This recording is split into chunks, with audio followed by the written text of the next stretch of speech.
Chag Sameach!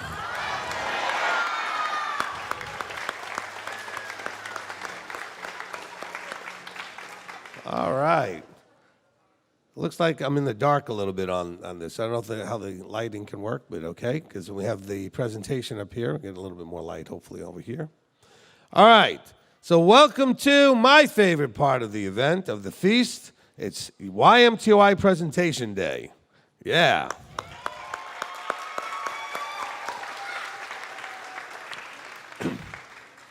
Look, I know that a lot of you, especially if you have children in the program, know just how incredible this program is. The work that is put together by my wife, Rebbetzin Julie, and her team to have something for your children to do all through the event.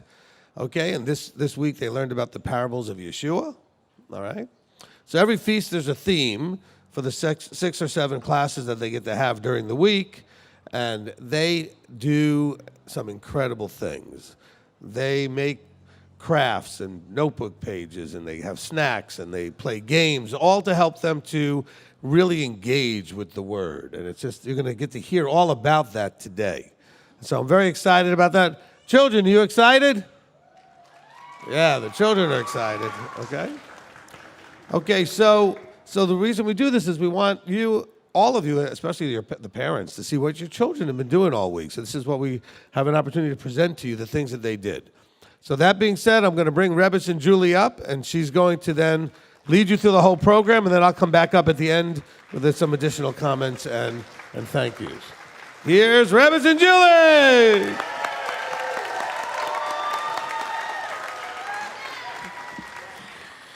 Good morning and Chag Sameach, everyone. Wow, it's so nice to see all of you out there in your beautiful clothes, and your children look amazing today.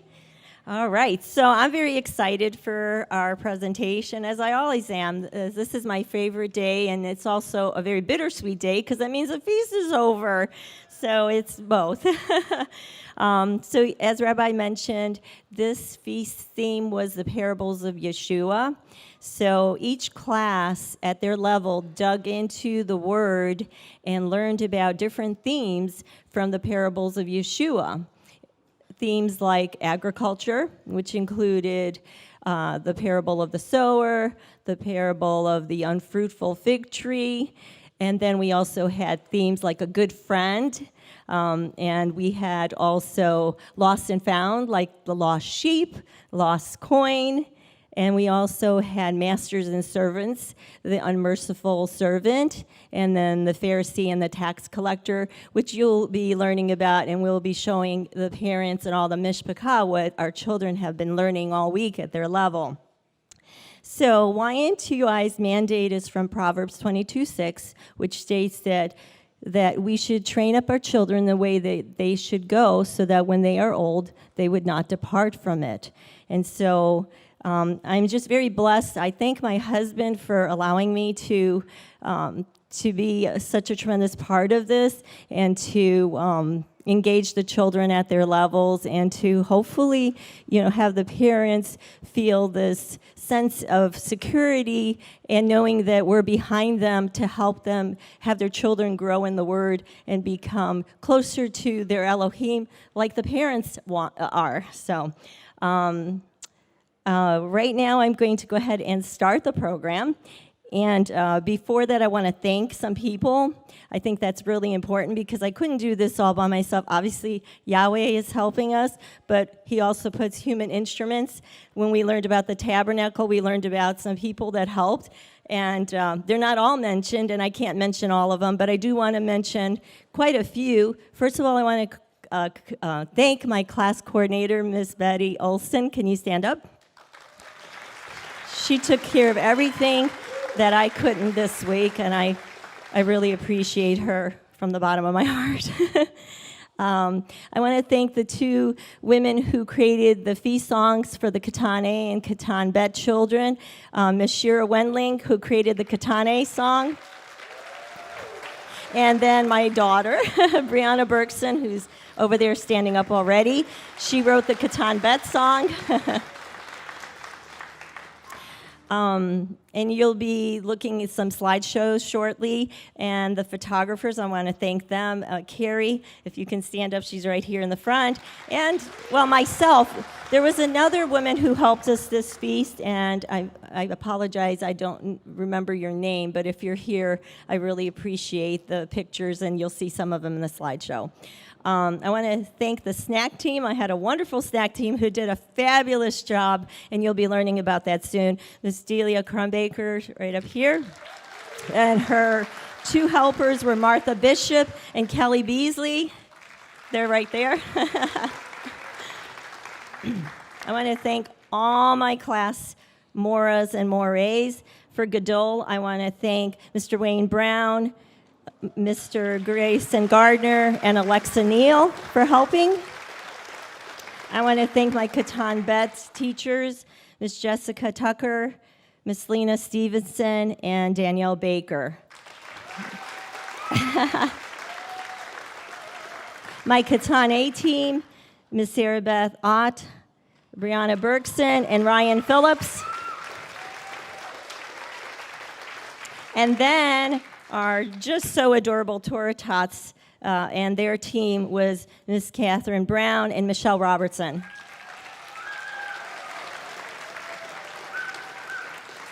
I'd like to thank the medical team who showed up every day and stayed in our classes, and we used them minorly under Andrew and Brandy Ivanov. So thank you so much for your team. I want to thank all the class helpers that came in every day. Each class needed at least 4 helpers. So I want to thank all the parents and any of the mishpachah that came in throughout the week. We really thoroughly enjoyed you, and thank you so much for your help. Yes. I want to thank my Bet Shalom ladies who came out and prepped the crafts and the notebook pages. We have a lot of fun when we do that, but I just really appreciate you so much for taking time to do that for the YMTOI program. Thank you. I want to thank Selena Stevenson, who helped create the notebook pages, and also Miss Vera Linton, who's, I'm sure, watching. Thank you for the artistry, and everybody will get to see that today, and I really appreciate all the work that you put into helping with the program so that it's all custom-made by us. So thank you. I want to thank the AV team for filming today's presentation and for streaming it. So that's under Marty and Chantel and Tommy. So thank you so much, and their team. And last but not least, I want to thank my husband again. So thank you for helping me and for encouraging me to do this. And there we go.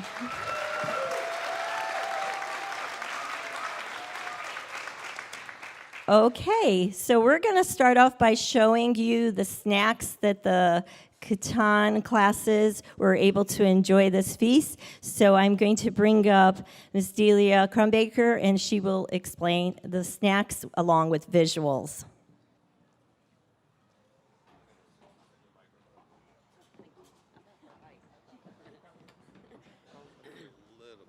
Is that about right? I think so, if they can hear me. Good morning. Chag Sameach. I want to thank Robertson Julie for entrusting me to be the snack coordinator. This is my 5th feast doing snacks, but it's my first feast being in charge of it. So I think we were able to pull it off pretty good. Can you all hear me? Should I get closer to the mic? Okay. Of course, this theme was Parables of Yeshua, and I was joined by my friends and my right-hand ladies, Miss Martha Bishop and Miss Kelly Beasley, if you all don't mind to stand.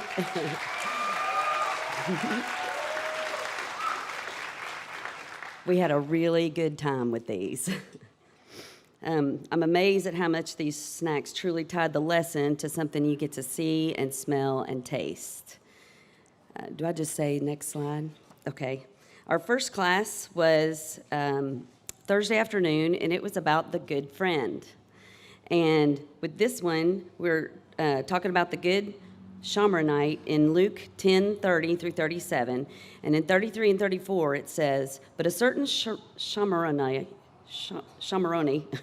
journeying came upon him, and when he saw him, he had compassion on him, and he went to him and bandaged his wounds, pouring on oil and wine. And having placed him on his own beast, he brought him to an inn and looked after him."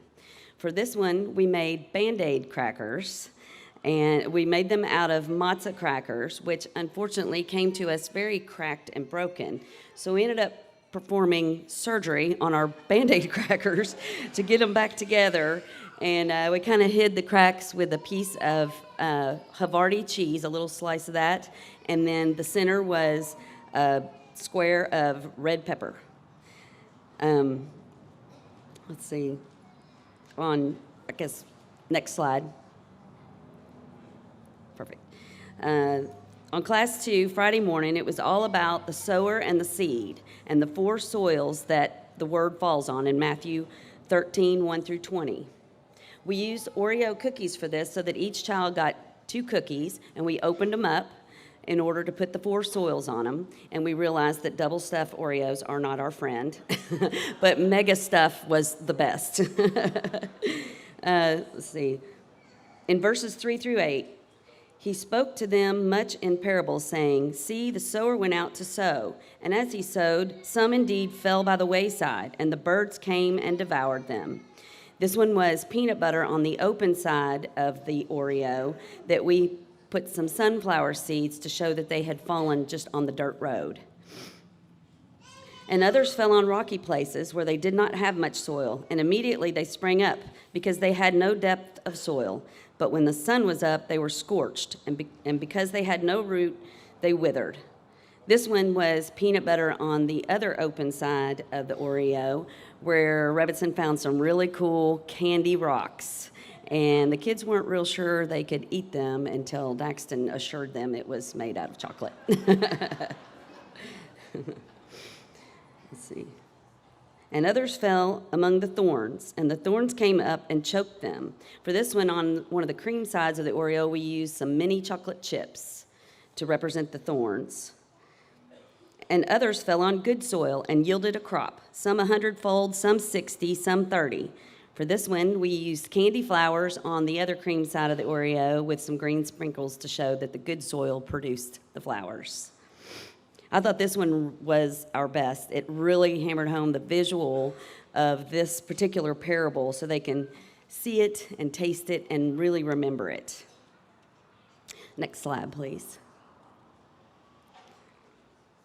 Class 3 on Friday afternoon was the parable of the prodigal son in Luke 15:11 through 32. In verses 21 through 24, it says, "And the son said to him, 'Father, I have sinned against the heaven and before you, and I am no longer worthy to be called your son.' But the father said to his servants, 'Bring out the best robe and put it on him, and put a ring on his hand and sandals on his feet. And bring the fattened calf here and slaughter it, and let us eat and rejoice, because this son of mine was dead and is alive again, and he was lost and is found.' And they began to rejoice." For this particular one, we made the robe and the ring, which was a lot of fun. We used a quinoa cracker that we took cream cheese and made purple to symbolize the royal robe, and we piped that on there to look like a robe. And then we took a shiny pipe cleaner and twisted it around a Hershey's Kiss to make a ring. And the kids loved this one. They had a hard time deciding between eating the Hershey's Kiss and wearing the ring. Next slide, please. This was class 4 on Shabbat, and the parable was that of the pearl of great price or the hidden treasure in Matthew 13:45 and 46. For this one, we made tortilla books representing the parables of Yeshua, which hold the pearl of great price or the hidden treasure. We had a stack of 4 books made of unleavened street taco tortillas, slices of turkey, and marbled Kojak cheese folded as books and written on with food markers. The kids were very concerned that they were eating something marked on with markers until we assured them that they were allowed to eat it. Next slide, please. Our last class, Class 5 on Tuesday morning, was about the wise and the foolish builder in Matthew 7:24 through 29. In verses 24 through 27, it says, "Therefore everyone who hears these words of mine and does them shall be like a wise man who built his house on the rock. And everyone who hears these words of mine and does not do them shall be like a foolish man who built his house on the sand. And the rain came down, and the floods came, and the winds blew, and they beat on that house, and it fell, and great was its fall." This one was sticky and fun. We built the good or wise house out of the good stuff, the chocolate-covered matzah.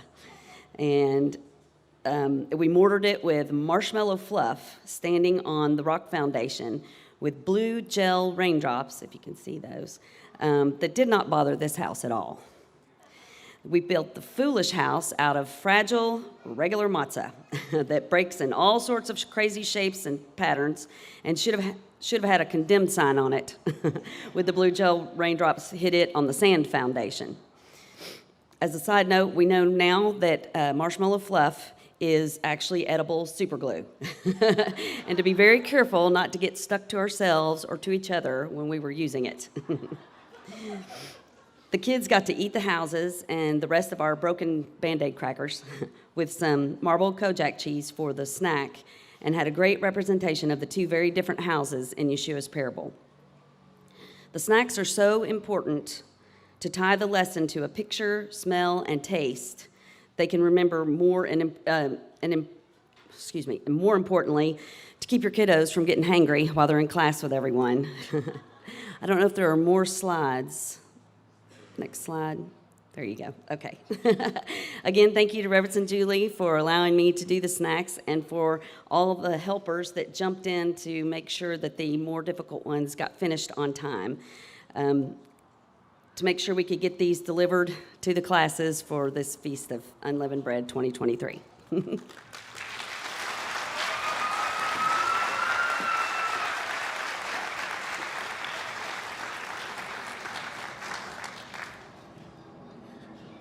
I was enjoying it so much, I forgot to come up. Okay, so now we're going to move on to our first class, which is a newer class. It's the Torah Tots class, and I'm going to have Maura Catherine Brown and her assistant come on up and tell you about the class that we provided for the 3 to 4-year-olds, and I'll tell you about all the fun that they had during that time.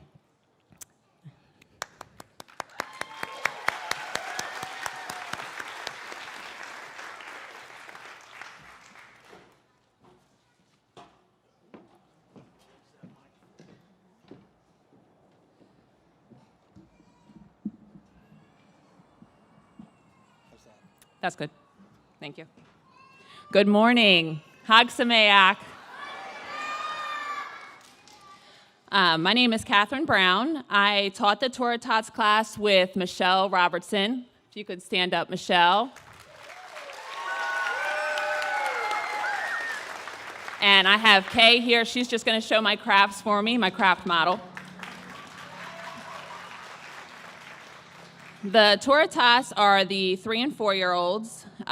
It was so much fun to teach this class, especially for my returning kids, my older kids, because they knew what to anticipate, and they were so excited about this class. They couldn't wait to get started. I would like to thank the parent helpers, as well as the parents that contributed our snacks. So we did our own snacks in our room, and you'll see those in the slideshow. I'm going to tell you about them, but you'll see them in the pictures. I'd like to say a special thanks to Linda DeHaven. She actually spent a couple classes with me, helping us out. I want to thank Rebbeson for entrusting me with this class. I mean, really entrusted me. I mean, allowed me to put the crafts together and the snacks, and she allowed me to tweak it and bring it to her. I'm so thankful that she trusted me. So we did classes based on the parables of Yeshua, just like the other classes, but we simplified the lessons and crafts. So day 1, the good soil, was based on the verse Matthew 13:23, and that sown on the good soil is he who hears the word and understands it, who indeed bears fruit and yields some 100-fold, some 60, and some 30. The kids loved this craft, especially the sparkly flowers, the dirt coming out of the pot. We really had fun doing this one. Okay, that's good. The snack was actually dirt cake. I don't know if everyone has had dirt cake, but it's actually, we used an unleavened chocolate wafer that was grounded up, and we layered that with chocolate pudding. The kids loved that one, and we had a little gummy worm coming out of the top. We also had watermelon, so the kids could kind of see the seeds in the watermelon. We didn't get pictures of that one, but you will see pictures of the dirt cake. And then also, the game was on the playground outside. We had the kids pick up small pipe cleaners that kind of look like caterpillars with clothespins that look like birds. So kind of like, they love that one. You'll see the pictures of that one. Day 2, we did the foolish builder.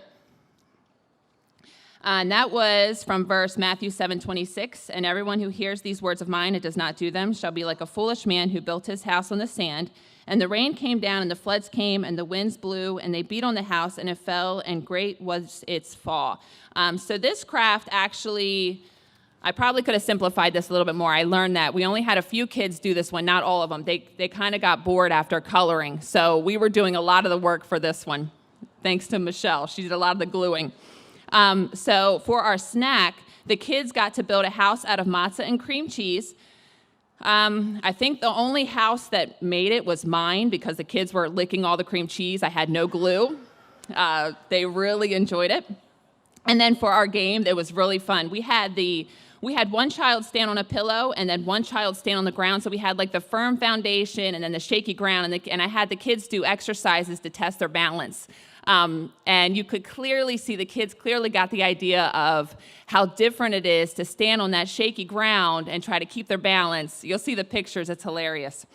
So day 3, we did the mustard seed.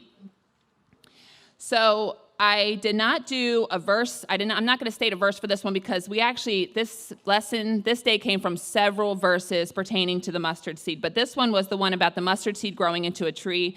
The kids absolutely loved this lesson because they got to paint. And they did really well. Nobody got paint on anything, on anybody.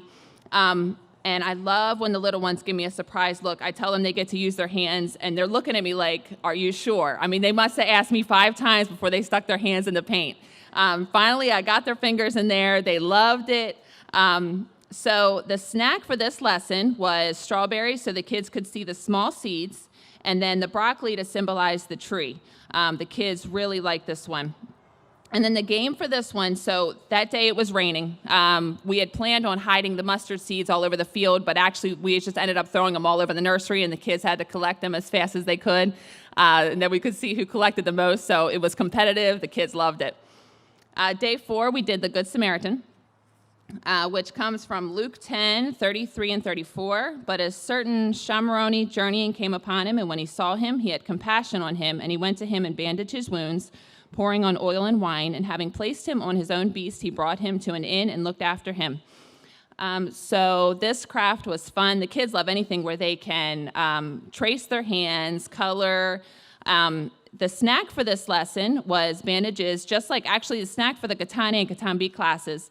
It was bandages made from matzah, cream cheese, and we used a little strawberry to kind of look like, I guess, blood. And then for our game, this was a really fun game. We had the kids crawl through an obstacle course in the nursery to save a baby. They had to put a Band-Aid on the baby and then bring the baby back. And in this game, you could clearly see how the boys and girls are different. The boys were like on a mission, dragging the baby back. They didn't care. The girls were so much more compassionate, putting the Band-Aid on. Oh, you poor baby. It was very funny. And then our last lesson was the lost sheep, which comes from Luke 15:4-5. What man among you, having 100 sheep and having lost one of them, does not leave the 99 in the wilderness and go after the one which is lost until he finds it? And having found it, he lays it on his shoulders, rejoicing. The kids love this one. It's kind of like the sheep peekaboo. The snack for this lesson was actually a rice cake covered in cream cheese and coconut flakes, and we use the black grape for the head and the legs.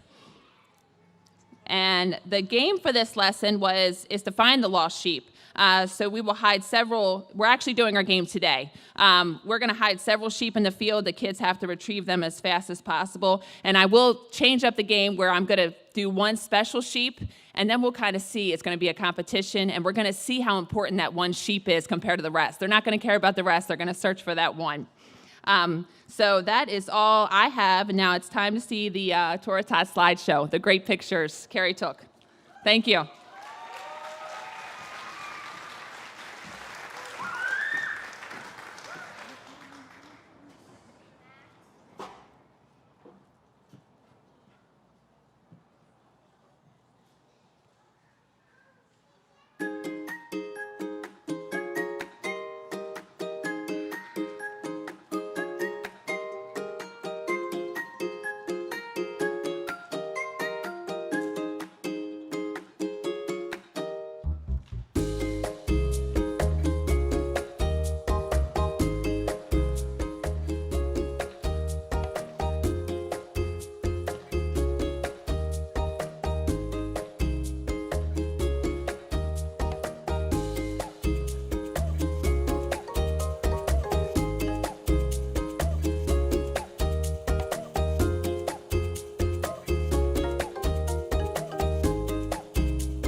I want to be in that class. That looked like a lot of fun.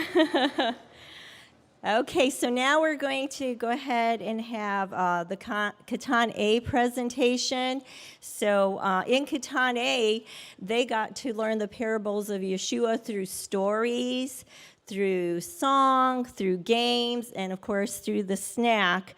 And so now I'm going to bring up Maura Sarah Beth along with her team to tell us what they did during this week. And then the children will also come up and show you some things, and I know you'll be very, very impressed. All right, come on up, Katana.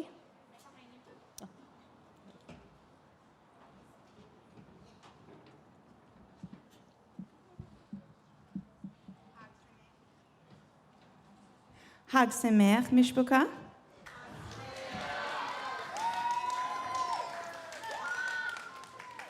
It was my pleasure to teach Katana this year, and I want to start out with some thank yous as well. I want to thank my leadership most specifically for this opportunity that I get to flourish and grow and bless the body with my gifts. And I want to give a special thank you. It was my privilege this feast to also, while training the little ones, I also got to work with some new teachers and give them the experience that I have. Now, some people kind of question, maybe they're too young, maybe they don't know what they're doing, but I knew that they had it, they were ready. So I want to thank Maura Brianna for stepping up, and Moray Ryan.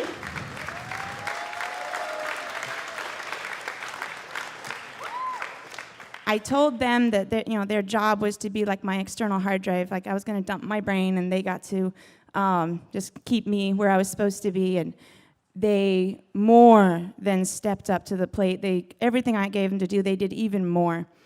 And I wasn't really surprised because I knew they could do this. I knew they had what it took. But Maura Brianna, I think, captured it perfectly and fully solidified my faith in her. When before the feast, we were talking about all our plans for class, and she said, that there were so many people pulling on her and wanting her to serve in different areas, but what an honor it was to have the privilege to help train the next generation. And Ryan and Maura Brianna just completely embodied that. And I want to thank the leadership for that honor for myself as well, because this is the highest honor to serve our young ones and help them become that next generation that we are looking forward to having in MTOI. So please give them all credit due, my assistants. I could not have done this without them. All right, and then I want to give a special shout out. I know Rebbetzin thanked all our helpers, but we had some special helpers in my class. Miss Janelle came extra days and helped serve and made my life so much easier. And then one day, Miss Chrisanne made a special appearance. She used to be one of my assistants, and she made a special appearance back. Greatly appreciate your help. And we had one young man in our class who needed a little extra help, more than I was anticipating. And I went to Miss Betty and said, I need extra hands. And she went and found somebody for me. Mr. Isaiah volunteered extra days to come up and help this gentleman. It was wonderful, and we appreciate you so much. All right, well, there are 1,000 little things I would love to give thanks for. I will move on, because I know I only have so much time. All right, our first lesson that we taught was the Good Shomerite. And we talked about how Yahweh wants us to treat everyone well, even though we don't know them or barely know them. We talked a lot about decisions this feast, the reason we exist. And in discussing the Good Shomerite, we explained that the Shomerites had made some not the greatest decisions, like mixing Torah with pagan customs. And I was going to kind of try to skip past the more prejudice side of it, like that was a more deep concept. But the kids didn't skip it. They grabbed right a hold of that. Miss Alice was like, those Shomerites need to be taught a lesson. The whole class was very disgusted. How dare you mix Torah with something pagan? Which led, it's so beautiful how Rebbetzin gives me a lesson and then the kids do the teaching almost as much as I do, because they can make so many beautiful connections. So we talked about loving people is so important, no matter what decisions they make. Because, this Shomerite, he was a Shomerite. He was part of the group that mixed. But then he made the decisions that were more in line with Torah. So we have to leave that space for people to come back, for people to make better choices. If we hold grudges, our hearts won't be open to accept and love our neighbor. And Joe Henry, oh my goodness, there's so many things Joe Henry said. I will not be surprised if he becomes a rabbi. He said, isn't it hard to love someone who hates you? To which I got to say, when you have the Yahweh level love, you can love even someone who hates you and is walking in bad decisions. It's that stronger love that's bigger than just ours. Which, of course, gave me the opportunity to do what Rebbetzin loves, which is bring in other feast lessons. So we went and talked about the fruit of the Spirit. And Miss Maura Brianna, of course I'm adding the miss, it's just a tradition now, gave them a challenge. Can you do, just like the adults are doing the fruit of the Spirit challenge with Rabbi, can you guys do one fruit of the Spirit every day? Well, you're here because we're trying to not just learn the word, but how can we do it immediately? So she gave them that challenge, and they proceeded to rise to that challenge very nicely. I wish I could tell you all the stories, but I don't have time. All right, so our first craft was the Good Shomerite. And you can see that man is hurt, bleeding, laying it out on the rocks. There's some people that are not helping, kind of making grumpy faces, but one has his arms out to them, out to help the man. And there the in is drawn on the hand. All right? And then for our game, Maura Brianna played a bandage relay race with them, which they had a lot of fun with. There was hopping instead of running. There was crawling, all kinds of things that they had to get all the bandages on the hurt person and then carry them back to the finish line first. And, of course, their favorite part was carrying the hurt person back, as I'm sure you will see in the pictures. All right, so our next lesson is a parable of the sower. And we talked about how we have to ask the questions of ourselves. Do we let his word get taken into our hearts? Do we not let his word into it? Are we blocking it? Do we let his word get choked by other things? Do we let his word grow in us? Or are we distracted? Are we worried? Or are we choosing choices, decisions? Are we choosing to pay attention? And it was really beautiful that everything in the classroom kind of conspired in my favor. There was some kind of loud noise coming from one of the other rooms or downstairs or somewhere, and it freaked all the kids out. And it was really beautiful because I got to make the example of, are you going to let the things in your environment distract you from the walk? Because right now, that noise is taking your eyes off of me teaching you. Are you going to let it win? And I have to say, this was the most focused. I was so concerned. I have so many 5-year-olds. How am I going to keep them focused? This was the most focused class I have ever had. They were the quietest, most respectful class I think I have ever seen. So please give them a round of applause. They deserve it.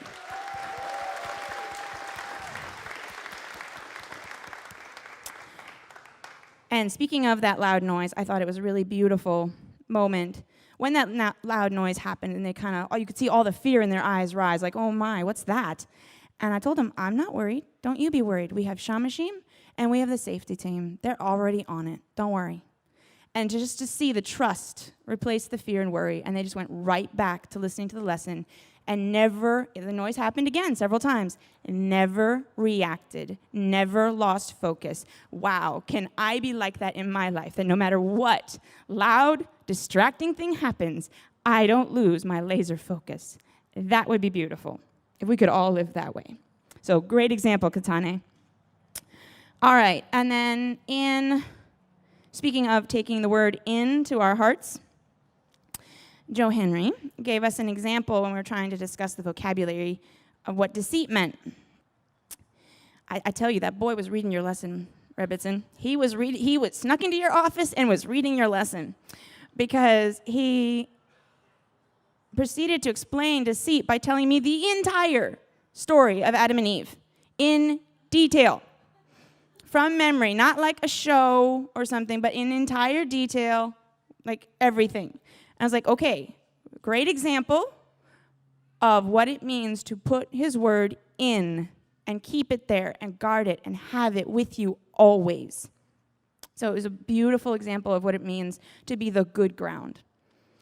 Speaking of good ground, our craft, starting with our seeds. So we have some seeds getting eaten up by the birds on the wayside. And then we have rocks. We got to glue on the rocks. The kids really liked this one. And then thorns, getting choked by the weeds. And last but not least, our good ground. And they really enjoyed painting the flowers. Rebbetzin talked me into using puffy paint, and the kids did really, really well. Thanks to Maura Brianna's wonderful idea that made that possible. All right. And for our game, we had a beanbag toss, where the beanbag was our seed, and you had to get it on the good ground. You had the 4 different kinds of ground, and you had to make sure you got it on the good ground. So Maura Brianna discussed the 4 grounds with them, and kind of got to reteach the lesson, explained that the bean was their seed, and where were they going to aim it? Where did they want to aim their seed? And Hunter said, the good ground, with a lot of depth for us to grow. So I was so impressed at how much they connected with the lesson. They were listening, and they were using what they learned. All right, next craft, or next lesson, was the mustard seed and the leaven. Because we talked about, we all start off small or tiny, like a mustard seed, or that little tiny piece of leaven or yeast. And we all want to become like that mustard tree and the dough, because our soil or our foundation is good. We told them to start thinking now, making those decisions about what they can do to become to make a strong foundation and to have good ground, so that we, as seeds, can grow into big, strong people of Yah. Even though you are small now, we talked about how important it is that even though you're small now, your decisions matter so much now. You have so much power. It seems like you're just little kids and everyone else has authority to tell you what to do. You have so much power. Even your decision to be standing so nice and still, listening right now, that's all you. So very good on you, and I'm so proud to see what you guys become. All right. I'm sorry, I just can't stop teaching. All right, so then I loved, everything Andrew said was cute, but I loved this one that Andrew said. He said, I'm going to be a tree so the birds can build their nests in it. So not only did we walk them through growing physically, but we also talked about how to grow spiritually. And I asked, what does it take for us to grow? What do you need to grow? And Miliana said, we need care. So then, of course, we moved on to who cares for us? And we got to talk about the vertical. One of the many times we talked about the vertical. So, of course, they named off parents, grandparents, and my very favorite was Constantine said, Rabbi. All right, so our craft for the mustard seed, which they were incredibly excited about this craft because I told them they got to take home a mustard seed. They were very, very happy. So you can see how it starts as this little tiny seed. They were so impressed. Starts as this little tiny seed in the sower's hand, and it becomes this tree for even the birds to take rest in. All right? And Maura Brianna played a game with them about thinking small, and they had to think of the smallest animal, smallest ocean, fish, and kind of name and connect with all these small things. And, she asked, what's the smallest plant? And they said, mustard seed. So again, I was a very proud teacher moment. They were listening. And Levi, I love how all of them connected with it, but Levi said, our ideas may be small, but one day they'll become big. And Joe Henry said, our bodies grow too, just like the mustard seed. All right, and then the prodigal son. we talked about Yahweh, our Heavenly Father, loves us no matter what we do. He is sad when you do wrong and make bad decisions, but He will never leave you and will forgive you when you come to Him and say you're sorry. We talked about our decisions in the vertical. Again, we talked about the vertical a lot. And I love how Levi said, later during our game, he said, if you run away, harder things will come. So don't run away from whatever you think is hard in your Father's house, but stay, do the hard work, because running away just means you're going to get something harder. And it's like, talk about out of the mouth of babes. Like, so many of us could learn from that. And then talking about the vertical, Liam said, and it just blew me away. Sometimes I'm not sure he's listening, but I was proven wrong. I was proven wrong. He said, when we lie to our parents, it's like you're lying to Yahweh, showing that He understood that how we treat the vertical in front of us is how we treat the vertical, or how we will treat the vertical toward Yahweh. All right, so our prodigal son craft shows the son coming home all dejected and sad, and the father running to meet him. It's really, really cute. And my favorite game, because it was the one I got to help with,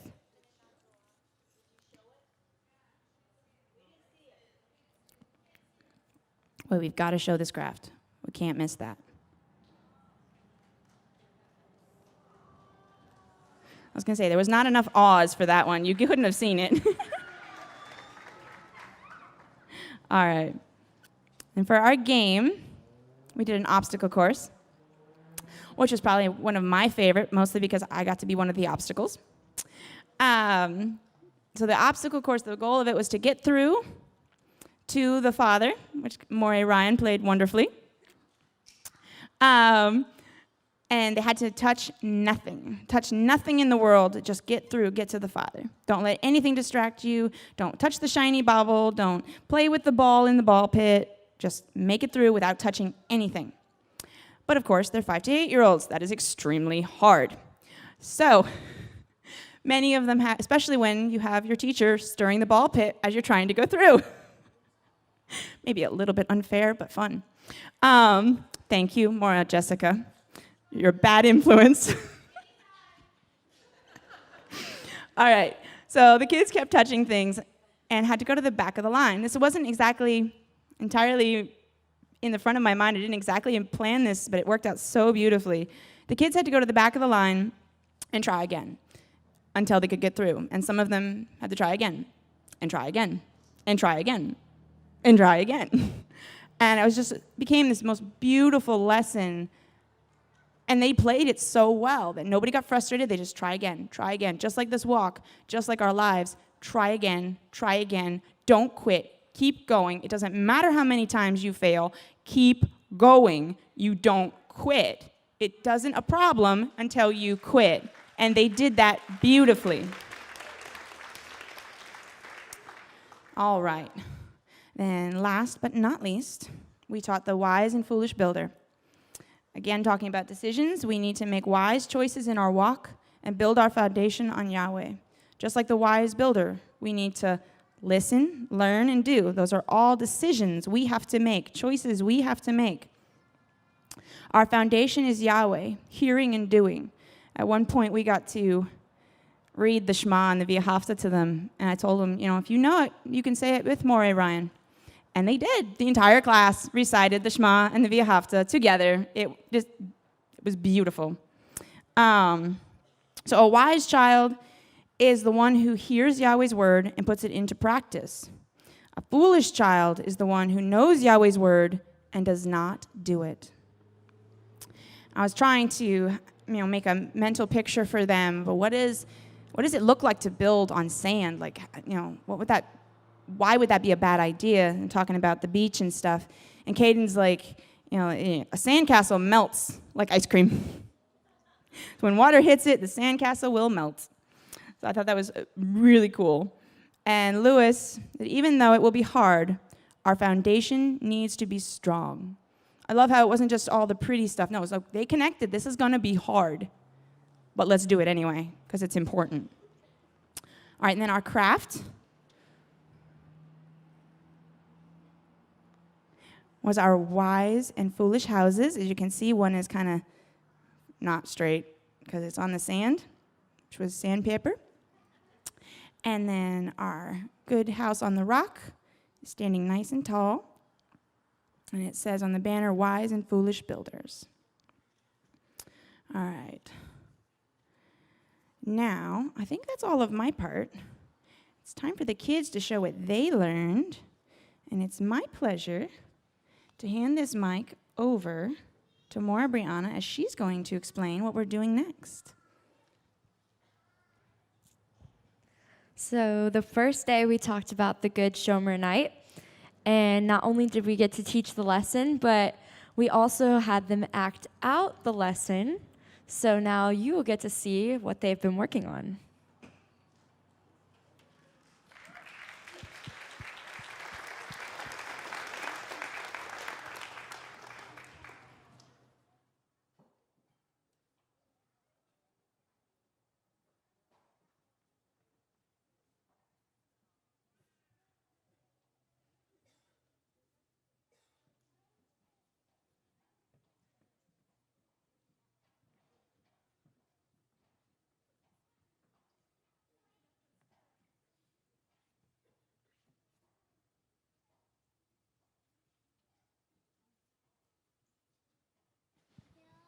And while they're setting up, I think the most beautiful part about doing this is they really get to understand the idea of helping out your neighbor, and I think that they really connected with, especially through our game.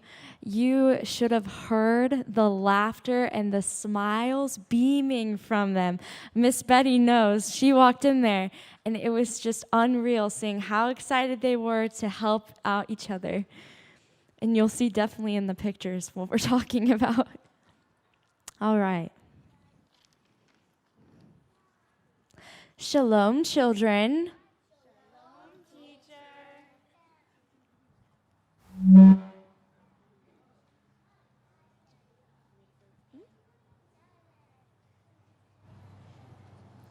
Teacher, what shall I do to inherit everlasting life?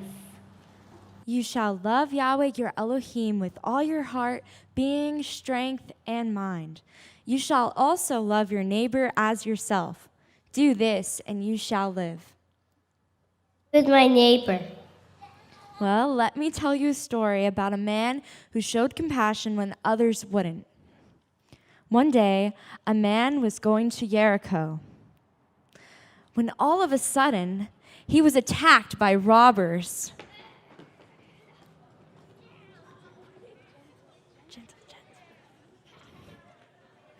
The robbers left the man there, lying bruised and hurt.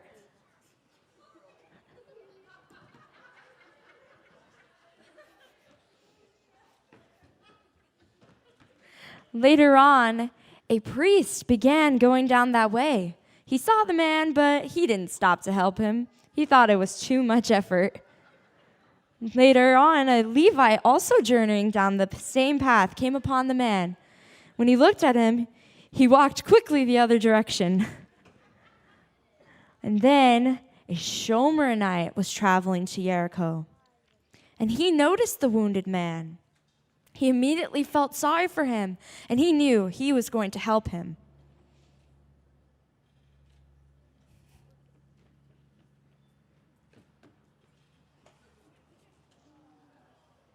The Shomeronite went to him and bandaged his wounds. And they helped him up and brought him to an inn.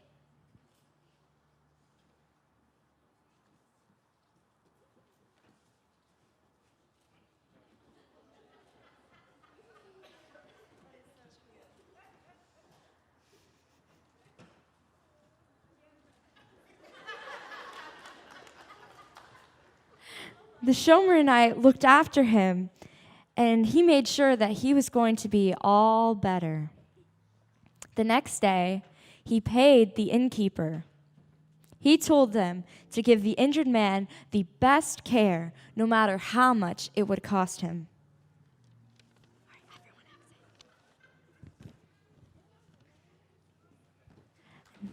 Yes.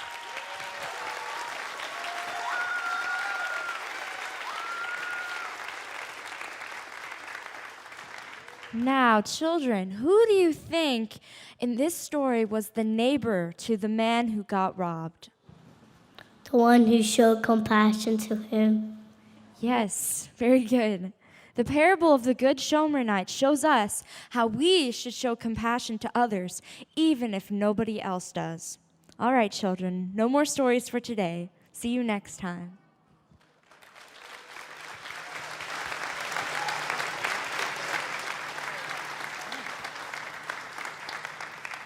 Wasn't that just amazing?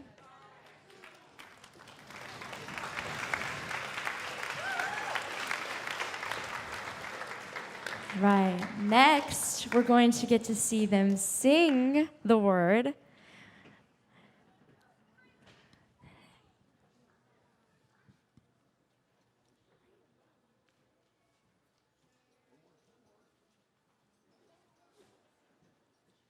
Miss Shira did a wonderful job working with them all week. She always does.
We're done.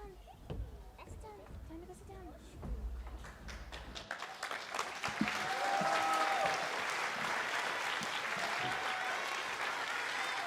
That's super sweet. Okay, as they're getting off the stage, we're going to play the Katana slideshow as soon as they sit down. So we hope you enjoy.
All right, let's hear it for Katana.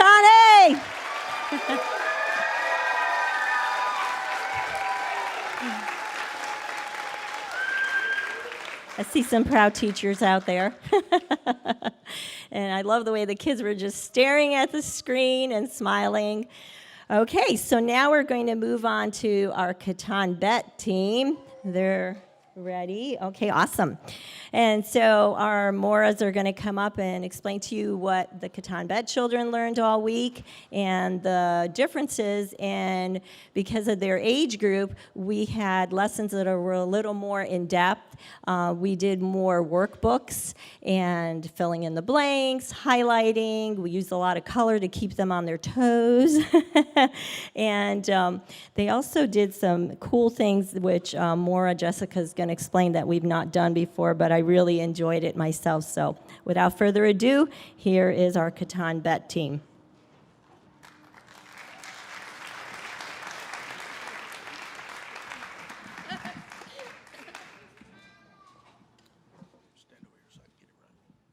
Stand over here so you can get it right. Okay. Yeah. Hi, guys. Hi.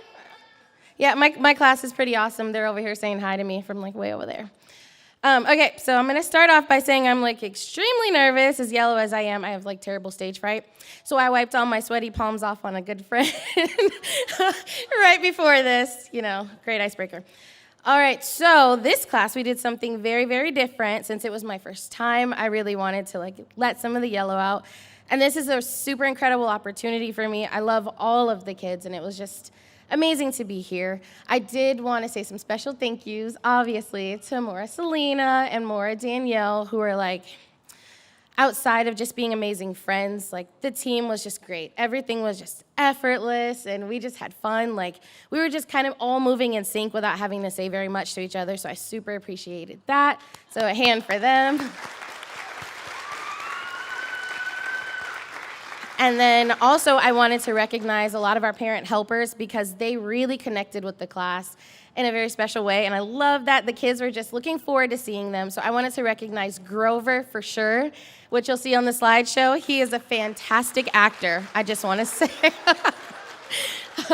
Yeah, some of the skits had Rebbetzin taking her glasses off, crying, laughing, so that was super important. And then I wanted to recognize Janet, I wanted to recognize the Blues, I wanted to recognize Eduardo Alcantar. You guys are just, all of you, Yenia Perez, like just fantastic. So for class 1, we went over a good friend, so we did the persistent friend skit.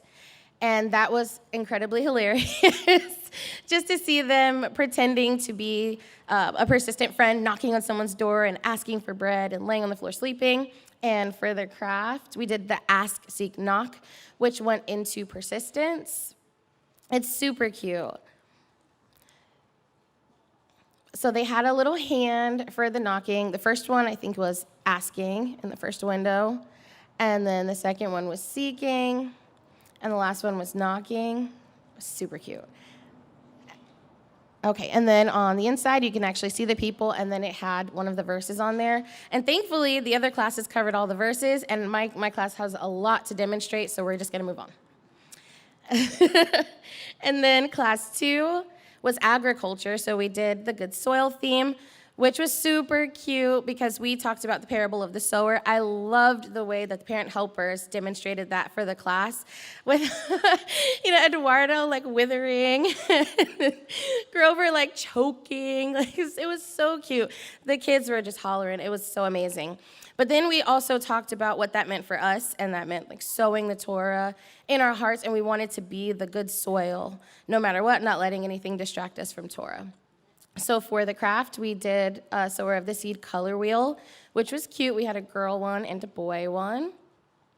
And then it showed each one. It showed the wayside. It showed the rocky places.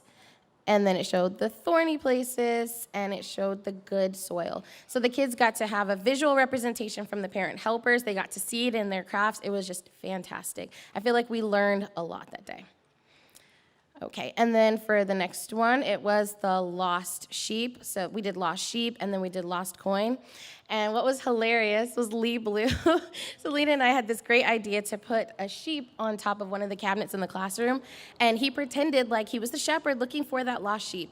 And the class is like, it's right there, but he was pretending like he couldn't see it, and they were going nuts. They were like, but it's right there. He's like, I can't find it. So it was really, really great. We all enjoyed that. And then we talked about how the lost sheep were the house of Yisrael and how Yeshua was coming to unite everybody. So then for the craft, it's so cute. So we had a lost coin, and we had the woman from the parable talking about her lost coin. So even though she had 10, she lost one, and she went to find them. And what we did for the class is use fun hot glue, and we let them hide the coin wherever they wanted. They could hide it anywhere in the room. And I think all the kids had fun, and I don't think any kid put it all in the same place. So that was really nice. And then the next one was Masters and Servants, which might hands down be my favorite because that skit was just the absolute best, and it was super fun seeing Janet beat up Eduardo Alcantar. I don't think you could see anything funnier than that. It was so great, and unfortunately, we were super loud. But I didn't want to turn it down because the kids are just really engaged, and I was like, sorry, Katan A. We just had to do what we had to do. But then we also went over the Pharisee and the tax collector in that lesson, and we actually turned our craft into a game. So we let them color all the little pieces for the Pharisee and the tax collector, and then we talked about humility versus pride. And then it was so cute, we let the kids pick which one was humble and which one was pride, and then we let them pick which one it went to, the Pharisee or the tax collector, and we gave them some fabulous prizes. So they really, really enjoyed turning a craft into a game. Thought that was great. And then the last lesson that we went over was wise and foolish builders. And we went over the 10 maidens who weren't ready with the oil, and that skit was just, I'm not gonna lie, all of them were really, really good. It's hard to pick my favorite. Okay, Masters and Servants. It's hard to pick my favorite. But we did have a good time learning about being prepared for the coming of Messiah. And Danielle did do a Q&A part with them, which was so cute, and talked about being prepared for the next day. So what would happen if you had like something big to do for school, like a test, and you weren't ready? And the kids got to answer questions about how they could study. If they had picture day the next day, they could get all their clothes ready the night before. So it was really good to be engaged with them. And then for the craft, we did a wise and foolish builder's house, which was so cute because the bottom house, the one that's built on the sand, actually moves. And we got to use puff paint, which might be my favorite. So they enjoyed that. And that's what we basically did for class. That's all of the wordage part. But now, Katan B is going to show you a visual demonstration of what they learned. I'm really excited about the skits because they're like so darn cute.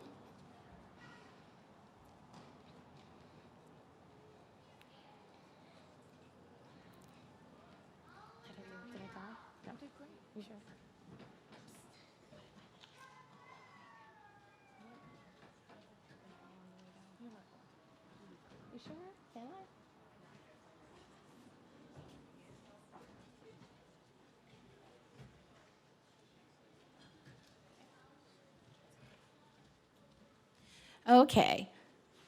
This skit is about the parable of the sower of the seed. Take it away, narrator.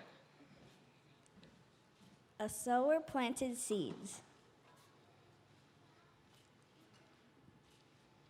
Some fell by the wayside, and birds came and ate them up. Wow, the tour is so cool, but I'm not giving up my family. I'm out of here. Use the mic. She's like, I'm taking the mic and everything. Some fell on rocky places and started to grow, but the hot sun burned them away. My parents didn't accept me because of the Torah. I can't take this heat. Some fell among thorns, and the thorns choked them up. The Torah is my life, but if I stop working on Saturdays, I'll make less money. So goodbye. Some fell on good soil, and they sprang up and multiplied. The Torah is life, but I'm determined to make it into the kingdom, so I'm... No matter what happens, I will serve Yahweh. There we go. We must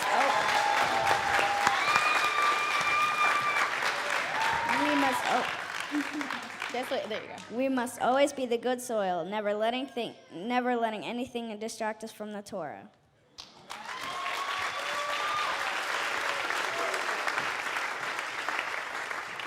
Okay, so the next skit that Katan B has for you is called The Lost Daughter.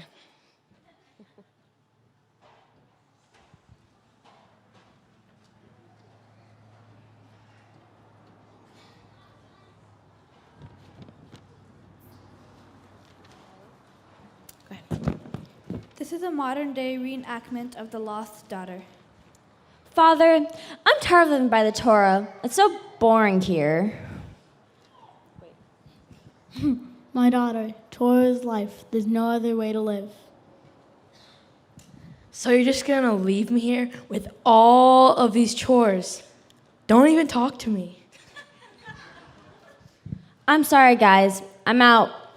But living among the nations was harder. She went broke very quickly and was homeless and starving. Bye.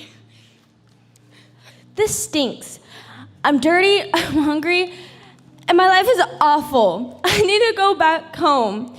I need Yahweh and my family.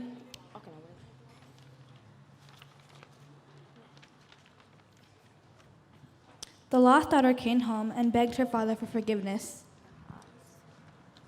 Father, please let me live here again. I'll be your servant. I'll do anything. Be welcome, my daughter. I'm so glad you're home. Let's celebrate your return. No way, Father. She hasn't helped me with a single thing. She can't come back.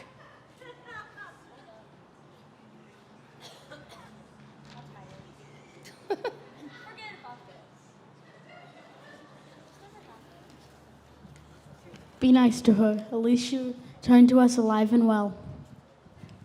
Fine. Welcome back. But you're doing my chores for a week. I'll do it for 2 weeks. Oh, my sister.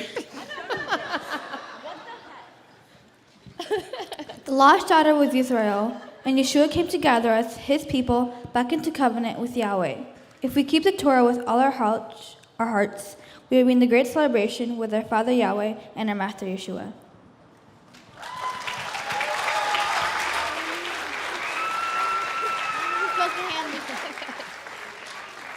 No, it goes that way.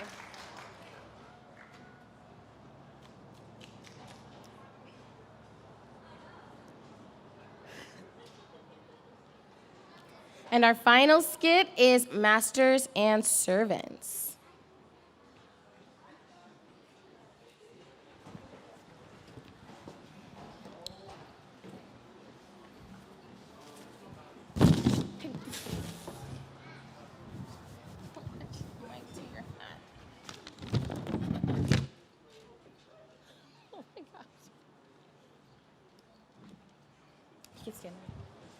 This is the tale of the unforgiving servant. A servant owed his master a lot of money and could not repay. I want my money right now or I'll have you jailed. I'm sorry, Master. I have nothing. Absolutely nothing. I don't know what to do. Okay, you've been a good servant and you've done your job all right. I'll forgive your debt this once. Now leave. Oh, thank you, gracious Master.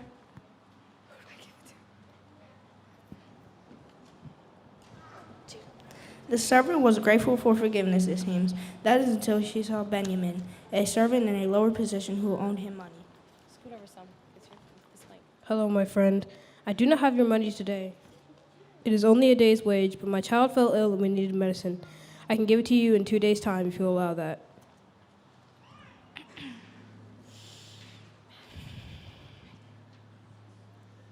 Do you think I'm weak? That I can just let you have more time? If I give you more time, the rest of these puny servants will think they can walk all over me. Let me show you what I do to people who don't pay me back.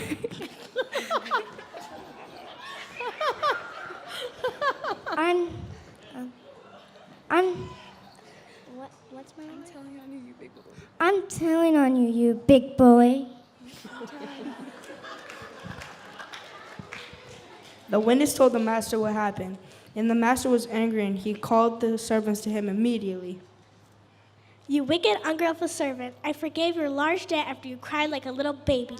Now you won't forgive a little one for my servant under you? I order you jailed until you repay my debt. Guards, take her away. She's gonna be okay.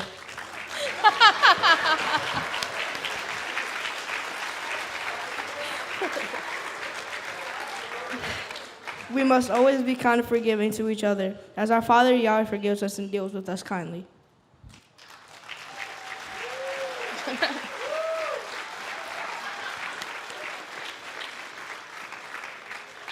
I'm so proud of my class. You guys, this honestly has been the best experience ever. For it to be my first experience, it makes me feel really happy to see just how well they did, how hard they worked, how much fun we all had together. It was just really good growing together and learning. And oh, I forgot to say, Grayson, I don't know where you are, but Grayson gave me this motivational, inspirational minute right before I came up here. So I told him I would give him a special acknowledgement. Let's give him a hand for that.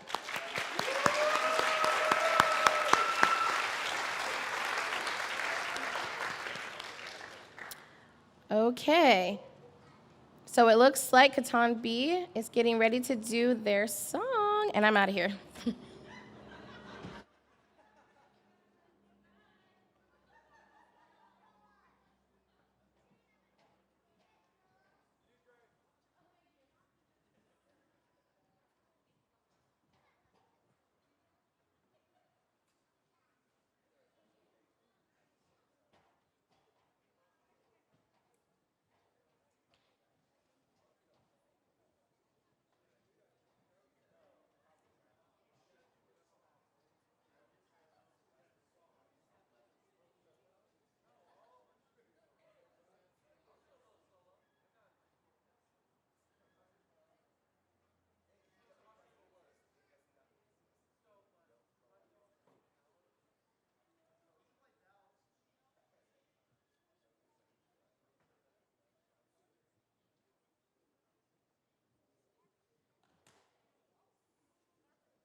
All right, let's hear it for Katan Bet.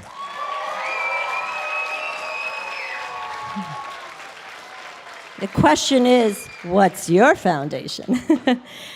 All right, so now we're going to play the Katan Bet slideshow to show you what fun they've been having all week, as you can see with Maura Jessica and her true yellow.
Hello? Okay, there we go. No, there we go. All right.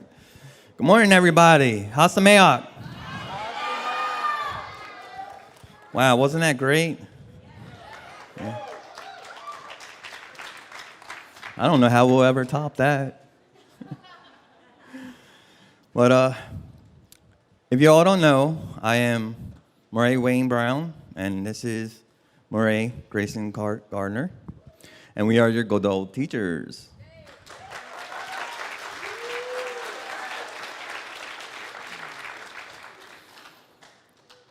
And I also would like to recognize our parent helper, Miss Alexa Neal. If you stand up, please.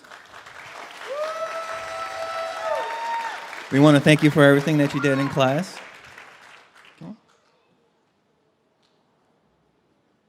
As you all know, our theme for the feast was the parables of Yeshua. And as Godoll, we take it to a whole new level. We don't have crafts or songs or anything like that. What we do is we dig deep and get intensely into the Word with the teens and try to bring out everything that they can use in their lives with what they learn. So as we started out the lesson, we wanted to make sure that the teens had a very good understanding and a foundation of what a parable was, what it meant, and how to apply it to what their lives are today.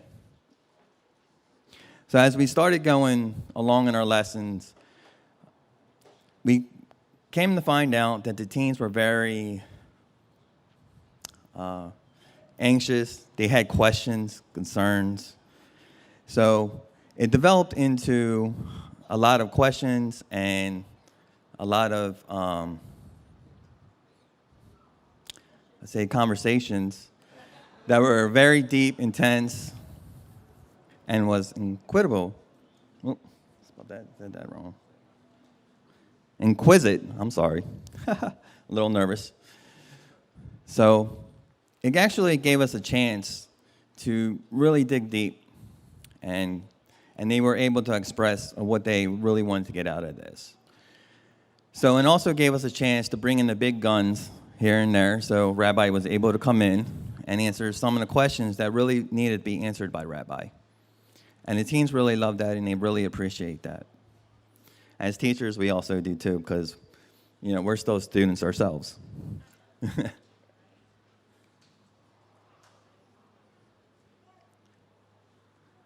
But we got to be able to have fun and do some things, some games and all.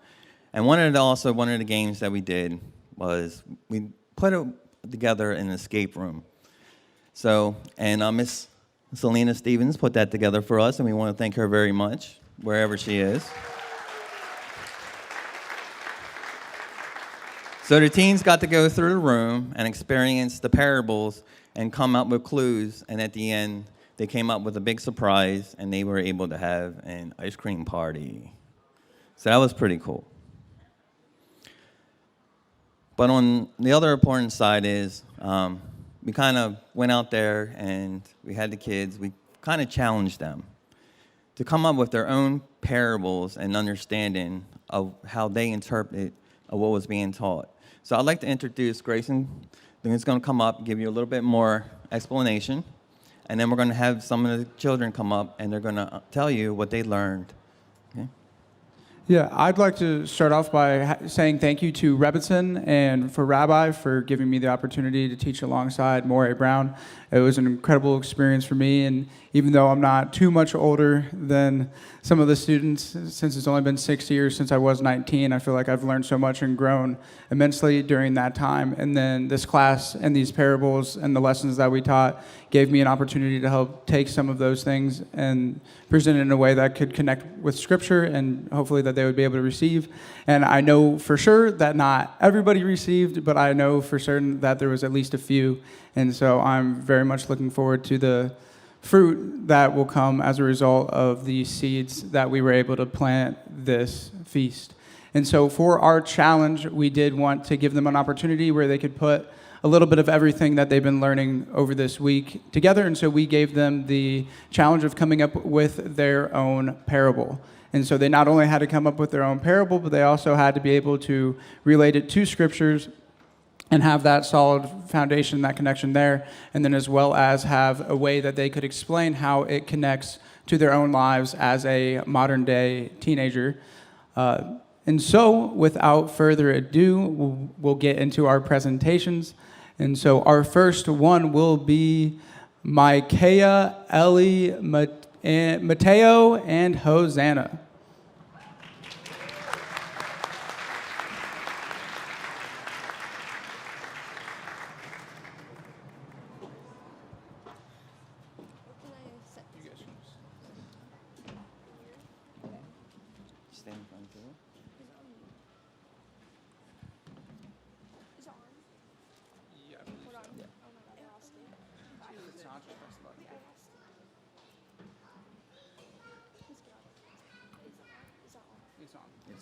Okay, so the parable that we're going to base this, this is a parable, but we're going to base this off of a parable. So this is what we based it off of. It was Matthew 25, verses 1 through 13.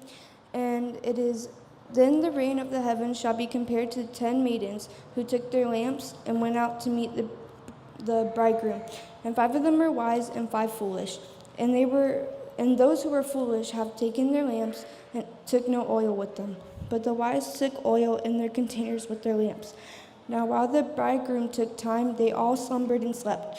And at midnight a cry was heard, 'See, the bridegroom is coming. Go out to meet him.' Then all those maidens rose up and trimmed their lamps. And the foolish said to the wise, 'Give us your oil, because our lamps are going out.' And the wise answered, saying, 'No, indeed, there would not be enough for us, and you instead go to those who sell and buy for yourselves.' And while they went to buy, the bridegroom came, and those who were ready went in with him to the wedding feast, and the doors was shut. And later the other maidens also came, saying, 'Master, Master, open up for us.' But he answering said, 'Truly I say to you, I do not know you. Which therefore, because you do not know the day nor the hour in which the Son of Adam is coming.'" Okay. Our parable is the foolish man wakes up to check his phone. He drags his feet to work, thinking about his day ahead. He listens to his favorite singer as he's in traffic. Someone cuts in front of him. This causes him to curse and honk until his face turns red. After work, he comes home, only to lay in his recliner with his TV meal. He watches Netflix and plays his Xbox. When he loses playing a game, he throws the controller, breaking the TV. He slowly falls asleep, only to do it all again tomorrow. But the wise man gets up and praises Elohim for another day. He drives to work listening to his teacher. When he encounters traffic, he praises Elohim for his trials. All day he sings praises and praise to Yahweh. After work, he comes home to spend time in the Word. He sits alone and meditates on the Word. He falls asleep with Yahweh in his heart and on his brain. The foolish man never even thought about Yahweh. He went along his day, allowing things and people to disturb his peace. He let everyday things like his TV to become an idol. The wise man, though, thought about Yahweh all day. He praised Yahweh for his trials and complications. He spent time in the Word and used his entire day to get closer with Elohim. We should strive every day to be more like the wise man. The wise man's attributes is what gets us into the kingdom. The foolish man won't get to spend forever with him.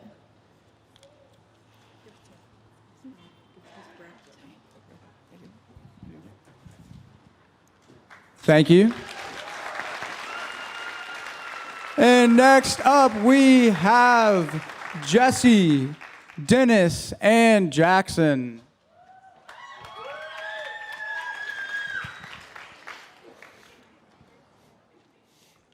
Okay, is it on? Good. Our parable, based off the parable of the wise and foolish builders, is talking about how foundations are very important in the modern day world. Foundations may be known as relationships, friendships, and conversations. These all need foundations to keep themselves together and stable.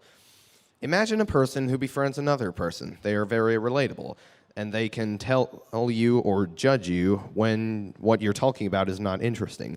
They help you learn about yourself more. That's a best friend. In perfect contrast, a person befriends another person off something insignificant, such as looks or behavior, without getting to know them, and the friendship backfires. The person is left feeling hurt and confused, and the same may go for the other person. Yeshua, off of the parable of the wise and foolish men, had shown that when the wise man built his house, he made a strong foundation to support his house. When a storm had come by, his house was perfectly fine. Yet when the foolish man built his house, the storm passed by and made his house fall down. This shows that we, the houses, are supposed to have the strong foundation to support ourselves from the storm of the world and everything that is created to separate us from Yahweh and Yeshua themselves. When you have a friendship that is based on the sand, the foundation is very weak and falls with conflict. But when the friendship is based on a strong foundation, it does not fall with conflict, but instead builds stronger. We use this parable because it can be shown in so many more ways than the way that we use today. This class truly showed us how you can take so much out of parables and learn more about yourselves.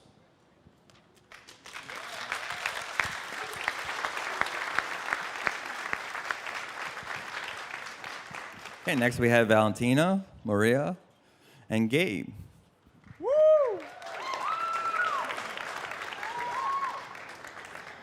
Okay, so we wrote a parable, the three of us, and it's about trees. So there was a large field of trees. One side of the field had beautiful flourishing trees, and the other side had withering trees. All the trees were in the same field. One side of the trees were for the birds and desired to grow, having hard wood. The other side didn't like the birds and accepted the termites and did not have the desire to grow with the hardwood trees. The termites slowly ate the soft-wooded trees and became to kill the group of the soft trees. The side with the birds and the hardwood flourished because of the birds ate the termites, and the termites also did not like the flourishing trees because of the hardwood. The side of the flourishing trees is like the set-apart people, and the hardwood of the flourishing trees describes the integrity of your heart, whether you allow to have good or bad influences. The termites describe the bad influences in your life and how they can destroy you after time. And the birds describe the good influences and how they almost act as a defense system when bad influences try to motivate you. So the moral lesson of the parable is to choose to have good influences in your life and how the bad influences can have a really bad effect on you, whether that you may realize it or not. And one of the things that I took away from the class was when Rabbi came in and got on the topic of the color code, and he mentioned how we can choose what color we can be and how we can choose what color to be, and how eventually after time in pushing ourselves out of our comfort zone and choosing to be other colors that you innately feel that are not you, that you would get used to it, and soon you would start feeling. So the first day of class, we talked about meditation, and Mr. Grayson and Mr. Brown had a challenge for us to meditate every day. So I tried it. It was an option between meditating in scripture for 10 to 15 minutes or maybe sitting in a quiet space just with your thoughts. And I did the scripture, and it was really good. It was a really good takeaway. It was good to just start off your day with, I did the Psalms, so I started with that, and just to have the right mindset for the day, and I encourage everyone to do it. So. Okay, so yesterday, Rabbi stopped by our class for a little bit, and he talked to us about a lot of different topics. So the first and probably the most important topic he talked to us about was life, and he asked us, what's the meaning of life? And honestly, there's no universal answer. Every answer is different for everybody else, but in this tent, as part of this ministry, the meaning of life for us is to become like Yeshua in order to spend eternity with him. Life is a testing ground, a training, so Yahweh can see what we can handle and if we're going to make it. This really spoke to me, as well as everything Rabbi said, and I want to thank Rabbi for coming and talking to us because it was really helpful, and he's great.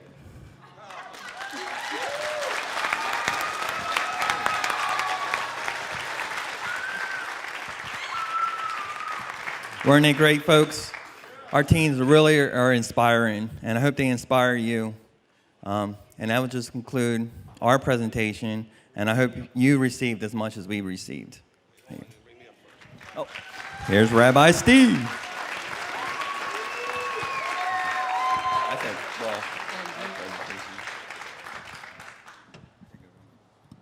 This the one that's on? Put this one on. All right. So I thought I'd come up and say a few things because I did get to spend a little bit of time with the Godoll class. And so, by the way, Godoll class, I loved every minute of that. That was fantastic. Okay. We covered some very simple things like free will and the meaning of life. You know, small topics. But you know what? They asked really good questions, and from what I'm hearing, they actually, at least some of them, received it very well. Like they really worked well. So I do want to just let the parents know and the Godoll children know that I do plan to continue to spend more time with them as best I can. It actually worked out sort of as a joke. I mean, I happened to be walking between the kitchen and my office, walked through the Godoll room, and I jokingly said, "So, you guys, how you doing with the meaning of life or something?" And they all looked at me like, I said, okay, I might as well pause and start to interact with them. The teachers were like, "Please come," okay. And so it was really a blessing to see, and this is for all you parents, to see that most of the children felt comfortable and encouraged to ask really good questions. And we covered a lot of other topics. We won't cover them here in front of you. But they did ask us about things like dating and other stuff. I mean, we did actually talk about some things. It was very good, relationships, etc. And so I just want to, because I had that little interaction with them, just say how much I enjoyed that, and we'll be doing more with them. Okay? Yeah. All right, we now have the Godoll class slideshow.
That was so much fun. All right. Before we conclude, I do want to thank a few more people. Because we have classes up until the last day, we find ourselves having to work on the slideshow, sometimes into the wee hours of the morning, mostly because the internet here isn't the greatest. And that's why we had a little glitch with the Katan bet one. It sounded great when we uploaded it, but out in the ether, you never know what happens. But it was still great nonetheless. But I do want to thank Stephanie Meyer so much from the bottom of my heart. This woman is just amazing. She has the best heart and the endurance to stay and do things till the last minute. And Carrie, who I tried to get her to go home and she wouldn't. Thank you so much, ladies, for helping put these slide presentations together and giving the Mishpachah a feel of what was going on with their children. And so thank you forever. I hope next year is easier for you. I'm going to have Rabbi Steve come up and conclude the program. Thank you for joining us on live stream, and we'll see you next time at Sukkot. Shalom.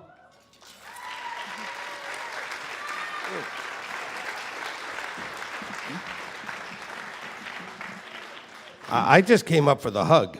All right, so... All right. I am, as always, so impressed with all of you children. You did such a great job. Oh, my goodness. Fantastic. All you teachers and teachers' assistants, incredible job with those children. Okay. Of course, if you really think about it, because you probably wouldn't, but I'm going to make you think about it.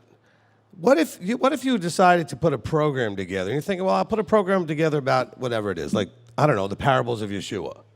And you had to come up with a snack. And you had to come up with a song. And you had to come up with, a craft. And you had to come up with games. And you had to it's incredible the amount of things that they came up with and had to do to develop this program. It's just so good.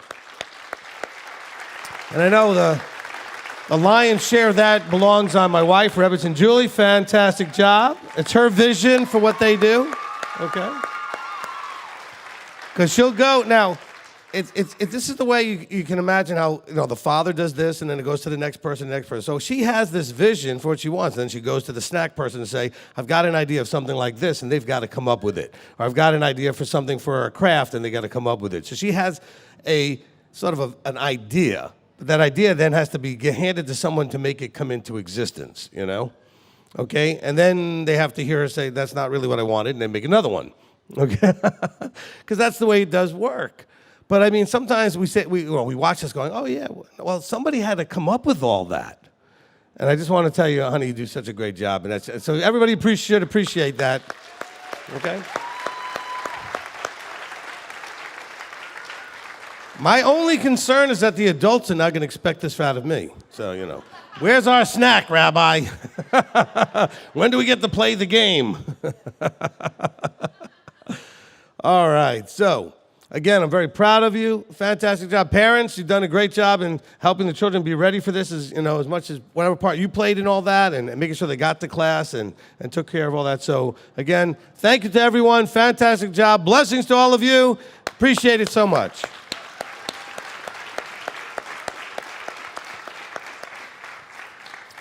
All right, so it's now about 12 o'clock. We've got a little bit of time until lunch, and we're going to give you some time to just hang out and be with each other. The weather's outside is beautiful. We'll see everyone back here for services at 2 o'clock. Okay, everybody back here for services, 2 o'clock. Shalom, shalom.